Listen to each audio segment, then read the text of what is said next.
அதே மாதிரி தான் இதில் நம்ம எப்படி சொல்ல வரோன்னா, இவங்க வந்து ஃபண்டு வாங்கணுங்கிறதுல குறியாக இருக்கிறாங்களே, அதை செயல்படுத்தணும். இப்போ நம்ம ஒரு ஃபண்டு கொடுக்குறாங்கன்னா அதுக்கு நெறிமுறைகள் இருக்கும். நீங்கள் இதை வந்து கட்டாயம் வந்து இந்த முறையில் நீங்கள் பயன்படுத்தணும் அப்படின்னு. அந்த ஒரு ஃபண்டே பர்பஸ் நான் திரும்ப திரும்ப ஐசிடி சொல்கிற காரணம் என்னென்னா, மற்ற மாநிலங்களில் குழந்தைகளுக்கு வந்து சிறு வயதிலேருந்தே வந்து கம்ப்யூட்டர் சயின்ஸ் பேஸ்ட் எஜுகேஷன் கொண்டு வந்துடுறாங்க. கேரளாவில் இருக்குது. இவங்க சொல்கிற நான் மறுபடியும் டார்கெட் பண்ணுறது இவங்க சொல்கிற திராவிட நாடு தான்.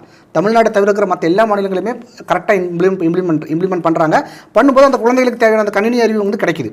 ஆனால் இதை அவங்க எப்படி பண்ணுறாங்கன்னா, சயின்ஸுங்கிற ஒரு சப்ஜெக்டோட சேர்த்து ஒரு பார்ட் ஆஃப் த சப்ஜெக்டாக பண்ணுறாங்க. நீங்கள் அப்படி சொல்லி நீங்கள் ஃபண்டு வாங்கலை. நீங்கள் வாங்கினா என்ன பர்பஸ்க்காக ஃபண்டு வாங்குறீங்களோ அதை தான் நீங்கள் செயல்படுத்தணும். அப்படி பண்ணலைங்கிறதுனால தான் தமிழக முதலமைச்சர் ஸ்டாலின் அவர்கள் அரசு பள்ளியில் ஸ்மார்ட் கிளாஸ் வந்து ஏற்படுத்தியிருக்காங்க. அரசு பள்ளி மாணவர்கள்கிட்டயே நேரடியாக வந்து காணொலி காட்சி மூலமா உரையாட இருக்காரு.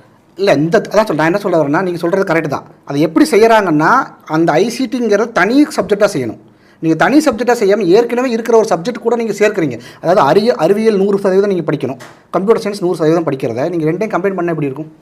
அப்போ இதில் ஒரு 50% தான் உங்களுக்கு நாலேஜ் வந்து சேரும். இது நான் வந்து சும்மா ஒரு அப்ராக்சிமேட்டாக சொல்கிறேன். நீங்கள் வந்து இதுக்கு நீங்கள் அறிவியலுக்காக நீங்கள் வந்து ஒரு சப்ஜெக்ட் அலோகேட் பண்ணுறீங்க, ஒரு ஸ்டாஃப் அலோகேட் பண்ணுறீங்கன்னா அதன் மூலம் கிடைக்கக்கூடிய அறிவும், கம்ப்யூட்டர் சயின்ஸ் நீங்கள் ஒரு ஸ்டாஃப் அலோகேட் பண்ணுறீங்க அப்படின்னா அதனோட கிடைக்கக்கூடிய அறிவும் அதிகமாக தான் கிடைக்கணும். ஆனால் நீங்கள் ரெண்டே கம்பைன் பண்ணும்போது என்ன ஆகும்? அப்போ நீங்கள் ஆட்டோமேட்டிக் இதில் 50% இதில் 50% தான் கிடைக்கும்.